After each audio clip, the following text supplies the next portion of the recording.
Trump came out with the following Truth Social. Today, the Board of Peace reached a historic agreement for the complete disarmament of Hamas and all other armed groups in Gaza. This is a monumental step towards lasting peace and security. Now, there are several key aspects of this, as we will see later. Total disarmament of Hamas, complete disarmament of Hamas, right now has an asterisk. We'll need to see how things develop. The framework agreement, the phrasing of it, doesn't guarantee that. An all armed group in Gaza, so you could say, okay, so the Islamic Jihad is also disarming. That's the second largest armed group in Gaza, and they work alongside with Hamas. However, all other armed groups in Gaza also include the militias who are who stand in opposition to Hamas, and that's going to be a major issue because some of those are supported by Israel, and in general, the idea is to not have Hamas stay in control. Okay. This agreement is a critical step towards Gaza finally being governed by a new Palestinian government that will work closely with the Board of Peace to help the Palestinian people. At the same time, Israel will have the security it deserves, with Gaza no longer used as a base for terror attacks. We'll see. As we will. So really, just before the show came on, more details about the plan have come out. My biggest takeaway is that I don't think this is going to be implemented. After we go through the details, I'll explain why.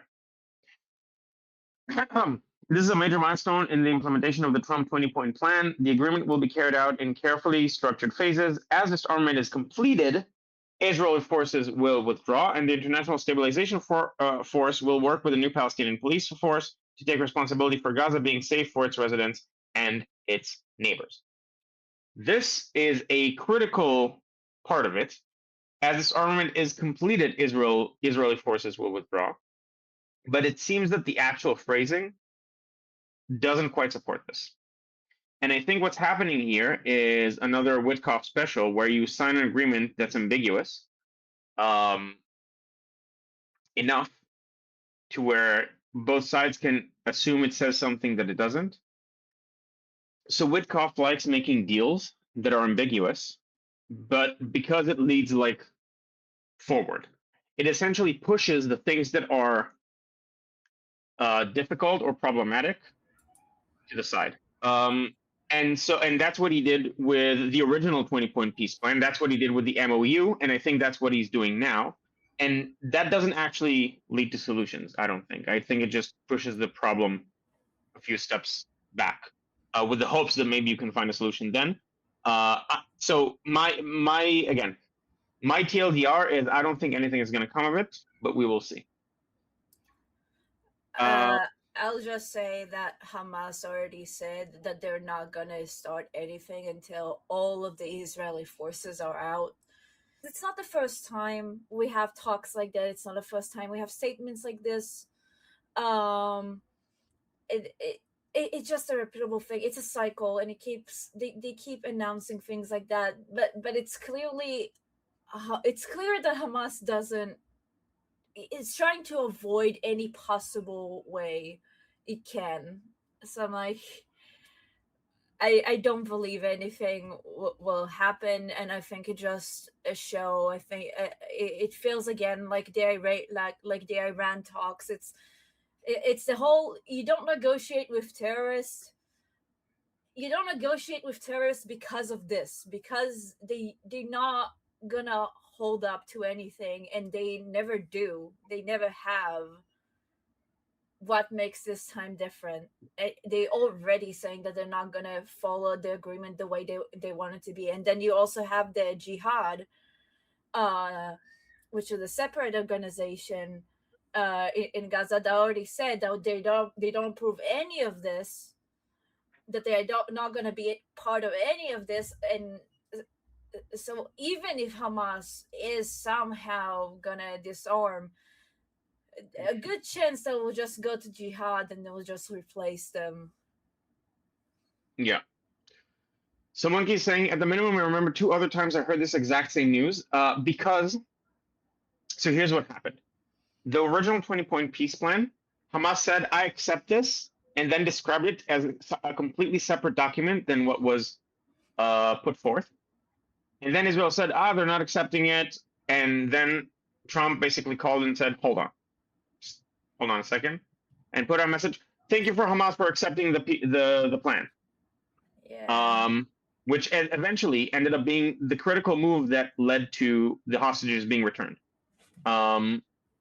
Because it was framed as Hamas is accepting this plan, because based on their own words. And then, well, you're not going to go back on your word, right? And so it led to the framework that led to the return of the hostages. And the people on the American side were saying about this. So this has been in the works for several months, and people like Ariel Kahana, who is a reporter about U.S. politics in Israel Hayom, said that in speaking with Americans, the idea was essentially, look, we're going to try to get them to disarm diplomatically. Israel was like, fine. They're not going to, but fine.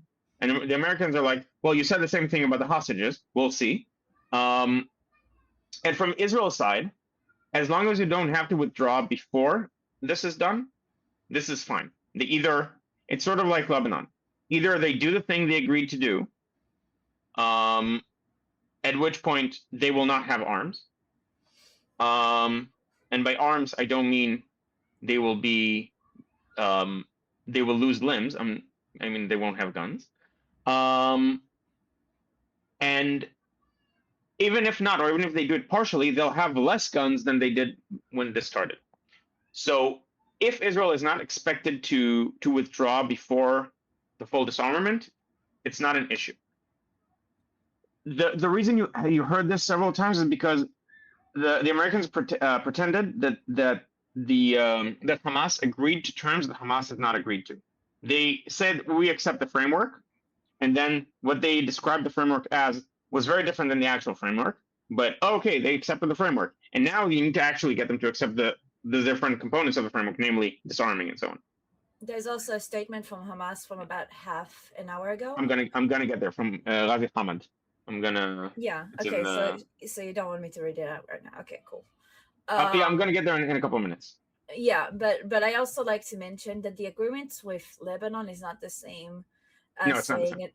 Yeah, but the main reason is that it's an agreement with Lebanon, not an agreement with Hezbollah. Because if you want to have anything like relatively equal, then it would be like, they would have an agreement with Hezbollah, but we don't even have that. So it's just very doubtful that anything gonna. Monkey is asking, Monkey is asking, can't you just send Egypt to beat the shot out of them? It's not.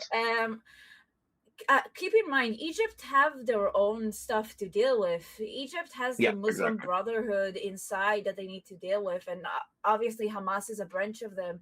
There's a reason they built a multi-layer wall from Gaza. They don't want to be any a part of it, and I can't even blame them. Yep. I can blame them for not allowing Palestinians to leave a war zone. Even as a step in the way towards a third country, but I can't blame them for not wanting that, because it's protecting their own borders, because they know as well as we do how many Hamas members are dressed up as civilians, and even though a lot of civilians dislike Hamas, they still support the ideology. And in general, every country won't be able to just take a huge amount of people at the same time. So I don't even blame them for that. Like maybe of like not having any kind of a plan, or doing the whole bribe things of like you have to pay $10,000. That is something that I can blame them for, because that's just corrupt. But overall, like they're protecting their own borders. So to clarify, I'm not blaming them for not taking in refugees. I'm blaming them for not even allowing, which is sort of, I think you said the same thing. So I think we're in agreement here. That the thing I blame them for is not even allowing people to pass through the Egyptian border just on the way towards other places. And you don't have to let all of them out. It can be like, okay, this country is willing to accept 5,000. Let's let 5,000 out, and in an orderly fashion to go to that third country. And I think the reason for doing that is to maximize the blame on Israel for hurting innocent Palestinians. Okay, now critically, this agreement is not with Israel. This agreement is between the U.S. via mediators, specifically Egypt, Qatar, and Turkey. And again, Qatar and Turkey are pro-Hamas. And